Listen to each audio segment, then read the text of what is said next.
Une matinée spéciale à Ouagadougou avec Djedje Austin Okocha du Nigeria, Emmanuel Cheyi Adebayor et Mani Saint-Paul du Togo, Stéphane Biya du Cameroun, Souleymane Diawara et Mamadou Niang du Sénégal.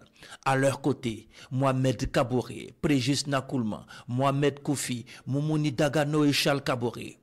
Des footballeurs qui ont fait vibrer plus d'un Africain et qui se retrouvent sur une même pelouse.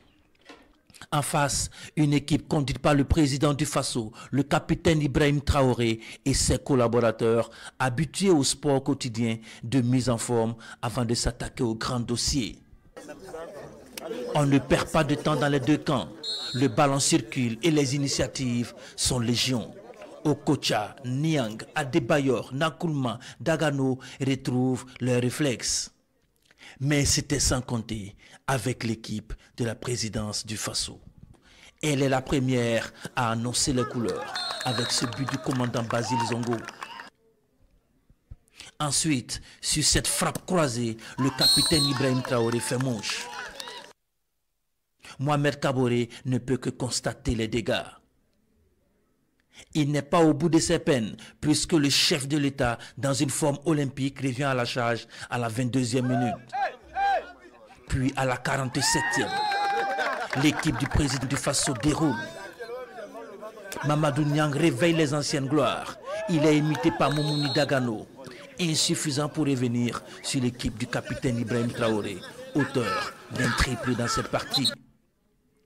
Un match de football, mais le plus important, c'est la symbolique qui entoure cette rencontre qu'il faut saluer. Je dirais que ce n'était pas un match, c'est un message pour nous-mêmes et pour l'Afrique aussi. Ils sont venus témoigner leurs encouragements au Burkina Faso. Et je pense que... merci beaucoup. Je pense que le sport aussi, c'est un message à toute la jeunesse. Donc c'était ce symbole qu'on voulait marquer. Donc on leur dit merci. Nous, en Afrique, nous sommes fiers de cette présidente. C'est pour ça que je suis venu pour donner un peu mon coup. Et puis, oui, je suis vraiment content que tout ce qu'il fait pour l'Afrique. Pour les organisateurs, c'est un pari réussi, un lointain projet, un rêve longtemps caressé qui voit finalement le jour. Excellence, capitaine Ibrahim Traoré, et il a une grande vision pour le sport en général. Le sport unit la jeunesse, ça unit le peuple.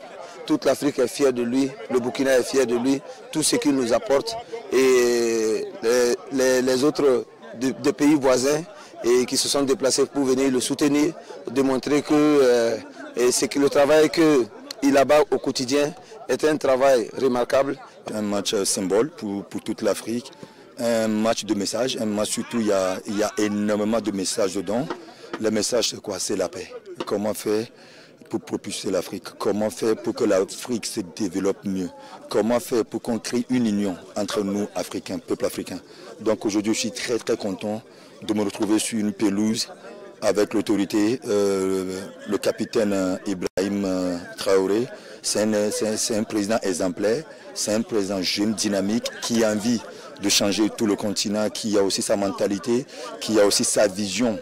On voit que le Burkina traverse des moments très difficiles, mais on sait aussi qu'avec la résilience, avec la détermination, avec l'envie, l'enthousiasme, le Burkina sortira de sa vainqueur. Donc nous, les légendes africaines, les joueurs qui ont eu à défendre l'Afrique, qui ont eu à montrer la voie à la jeunesse, on ne peut que vous encourager, que nos prières soient surtout avec le Burkina pour que Dieu puisse mettre la main dedans pour que le Burkina retrouve la paix le plus tôt possible.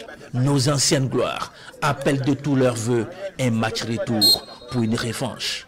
Mais en attendant, le président du Faso, chef de l'État, a exprimé la disponibilité du Burkina Faso à accompagner ses leaders sportifs dans les projets qu'ils voudront entreprendre ici au Faso ou dans leur pays pour la promotion du sport.